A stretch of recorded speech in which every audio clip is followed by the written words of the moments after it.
And it's not really like I didn't complete the challenge, it's the idea of like I gave up, like I didn't even attempt it. Alright, here's a quick update. It's about a week to my first marathon for next month, for the year, for the last 14 years. So I'm excited, but if you've seen other videos, I've basically gotten plantar fasciitis a week ago.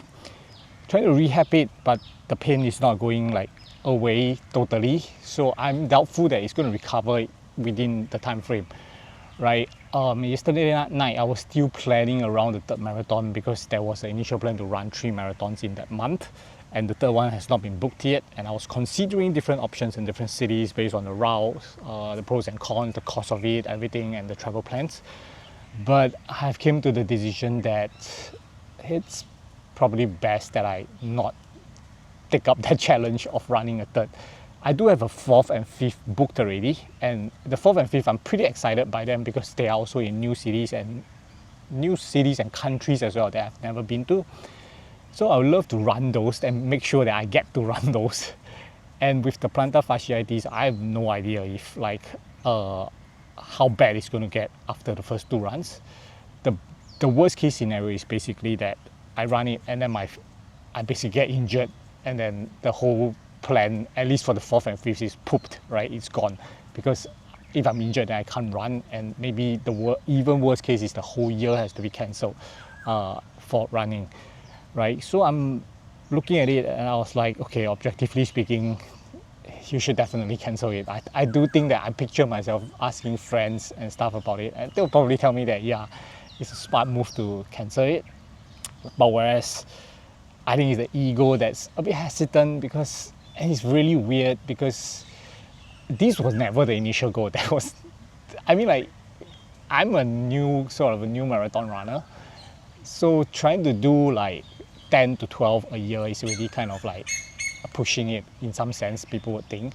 And then trying to do 3 a month, it's definitely a challenge. I do think it's achievable, honestly, because of the way I've trained it. It's not a marathon training, but more like an ultra marathon training. So I will side note a bit, but I might cut this off in another video, is that if you don't look at it as training for 3 marathons in a month, which sounds insane because most marathon runners are still training a bit more for pace. I'm not training for pace. I've put my training more like an ultra marathon runner. That means I'm really training for endurance to last it. So if you don't look at it as 3 marathons in 1 month, but 1 ultra marathon broken down into 3 weekends with breaks in between, it sounds a lot more manageable. It's still a challenge because you still have to meet the cutoff time of each marathon. And again, I would say that the biggest challenge is, at least without the injury, my biggest thought was that the biggest challenge is not the running, it's the ego management of pace. Like, you don't want to go out too hot, and I even probably want to finish as slow as I can near to the cutoff time. But I know I will struggle a bit with that, to say that, hey, let's just slow down like crazy to preserve totally. I would definitely still not be running at like a PB kind of personal best pace for sure for the marathons. Yeah, but I think it's strategic. I think it's interesting to explore myself tackling a challenge that way, that is not just purely physical, but also like, hey, mentally, how are you going to handle, races stacked back to back to back. So I digress, but ego-wise, it's just weird because I never had the intention to stuff 3 marathons in a month. But it's just that I was planning the routes and I was like, hey, you know what's interesting? I probably can stuff like 3 marathons in a month. And that then become like sort of a goal that was added in like afterwards. And now I find it a bit hard to give it up in that sense. And it sounds totally stupid. I think like from a third party point of view, you look at it and it's like, dude, it makes no sense whatsoever, because it's not as if I can't attempt this anytime after. So why would I choose to try and forcefully do it now when I have a potential injury that could disrupt the whole plan? The way I see it, it still boils down to like, the main thing that probably takes a hit is, for me personally, an ego thing that I'm like, I wanted to do this challenge. And it's not really like I didn't complete the challenge. It's the idea of like, I gave up. Like, I didn't even attempt it.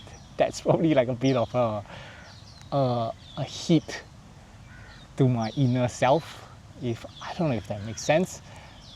But yeah, that's the way I kind of see it. And I thought it's interesting, so I will share. I mean, it's a long-winded video, but that is kind of what I felt.